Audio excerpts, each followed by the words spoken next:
What up, everybody? Good morning. Get the appearance, I look like a bum, but I just hopped out of bed and went for a walk. So, a lot of people are calling the camera control a gimmick. I'm gonna give my thoughts on it. I think there's two thought tracks here. One is the optimistic passive view, and the other is the more critical view. So, we'll start with the former. A gimmick is usually something that gets in the way. This isn't always true, but sometimes it's true. It gets in the way, and it also can be annoying.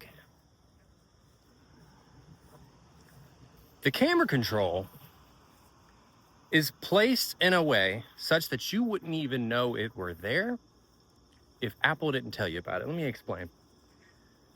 They beautifully implemented it. It doesn't even look like a button, doesn't even feel like a button when you roll your finger over it, and it looks identical to the millimeter wave antenna that was there prior. It looks just like it's like identical to that. So, and there's no way to do an accidental press because it takes two to activate it from a sleep state. So it's like you're going to accidentally press this thing. Actually, and it also takes some effort to press. So, to me, it's already breaking down sort of the barriers of a gimmick in that regard. The second thing is what I like to call the quick draw McGraw argument, which is that whipping your phone out to shoot something is way quicker with camera control than it was previously. Previously, set my water down. Previously, you had to swipe from the lock screen, either swipe or long press the camera button that's always down there in the right corner. And so one of the biggest benefits of camera control is that it's replacing that whole swipe, having to even deal with the lock screen whatsoever to get to the camera. I used to have to, for 16 Pro and camera control, I'd put my hand in my pocket to grip my phone, and I'd be readying my thumb in my pocket to do that swipe or that press, so that when I pull it out, I'm pressing mid-pull, and then it initiates, and then I'm shooting, right? With camera control, in your pocket, double click, you've initiated camera, you pull it out, it's already ready, and then boom, boom, boom, boom, boom, boom, you're shooting. Now, the one weird thing is you're having to shoot with your thumb. Now, you could go into camera control, but this is going to be an awkward pull because you'd be putting your finger on top of it and then pulling it out like a cripple. So I think, honestly, the best way, you're going to have to go in with your thumb as you would normally to grab a phone. Double click to initiate, whip it out, boom, boom, boom. Use your thumb for the first initial ones, and then do a switch to your index finger. But even if you don't do any of that, even if you just initiate, pull it out, and then you're going back to the thumb method, that's even still quicker. The thumb touchscreen method, which is historically how it's been done, that's still quicker on the 16 Pro with the camera control. So, dubbing this quick draw McGraw mode, I should trademark that. And if nothing else, use camera control to initiate. Like if you're going about your day and then an eagle descends, picks up a baby in a stroller and flies away, you go, holy shit, did anyone else see that? I gotta get it on camera. Use the camera control to get that. Thank me later. When you're donating that footage, local news station. So those are the optimistic passive views. One, amazing implementation. They relocated the positioning of the millimeter wave antenna, and they've looked, oh, we have an empty spot there. Let's utilize this empty spot. Let's put a camera control. You don't even have to use it. I don't even know that I would say you should upgrade for it, to be honest. And I kind of did that. I kind of upgraded from 15 Pro to 16 Pro because I was like, ooh, camera control looks awesome. I don't know that it's worth it, but I've only had this phone. I mean, it's only been out 2 weeks, 3 weeks. So I'm continuing to get better and better with it. Now to the gimmicky part. I'm gonna be honest. It hasn't been the easiest thing to use. The magic to Apple, going back to like Steve Jobs, was that he was like, we need to make our products are easy enough for a grandma to pick up and figure out, but something that's also beloved by like a 15-year-old or a young adult.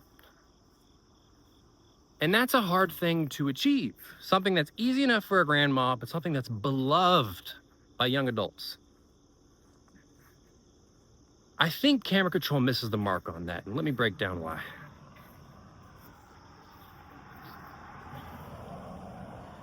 It requires training. This is not something you pick up and you just intuitively do it. You have to train yourself on the short press. You're like, well, this is interesting. You just barely kind of tap in and it doesn't take a picture. It initiates the settings. And then you have to double light press. Once you've figured out light press, then you have to train yourself on a double light press. The double light press, and this is something that I've been noticing, is my double light press is slow. It's like, nope, you have to do it really fast to initiate the mode switching. So train yourself on the light press, then you train yourself on the double light press, and then you have to train yourself on the swiping. I still haven't mastered the swiping. The other day, trying to capture something, I was in the camera mode, I was in the mode of switching the cameras from 0.5, 1x, 2x, and 5x. And I'm doing this, and it's like really gimmicky, or not gimmicky, jankily scrolling. It's not scrolling. So I haven't mastered the scrolling on it yet. So those are 3 training things you have to learn. That's where I think Apple misses the mark. So let's recap. Beautifully designed, beautifully implemented in a place that you wouldn't even notice it. Makes initiating camera way faster than before. Quick draw McGraw method. But all that said, it also requires training. So I think, in a nutshell, to end this video, Apple needs to refine it. They need to make the swiping easier. They also need to, I don't know what other feedback I would give them, though, to be honest with you. Because, like, it's one button. You know what I mean? You like, let's think about this. The fact that you can, and I saw somebody say this the other day, which I thought was good feedback. They were like, you know, one big value to camera control, this guy was holding like a glass of wine. He's like, I had a glass of wine in one hand. I was able to change aperture, change the zoom, change the photographic style, and all capture the picture with one finger. And I was like, damn, that actually is a good argument for camera control. Now it's awkward because the camera control is not in the top right. It is over exactly where the millimeter wave antenna is, which is like 3/4 or maybe 2/4 of the way over on top of the design. So, but it's doable. Actually, 5 minutes ago, I tested it out. I took a picture of a deer with one finger. Zoomed in, took a picture of a deer with one finger.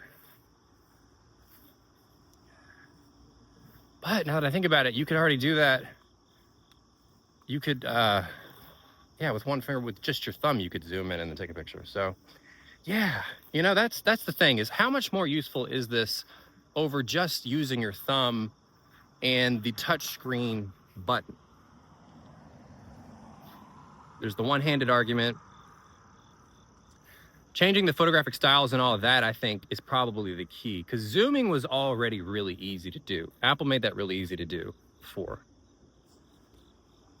But changing the photographic style, changing the aperture, things like that. Yeah, I don't know. They need to refine the very least, refine the swiping. But that's all I got to say on this. See you guys in the next one.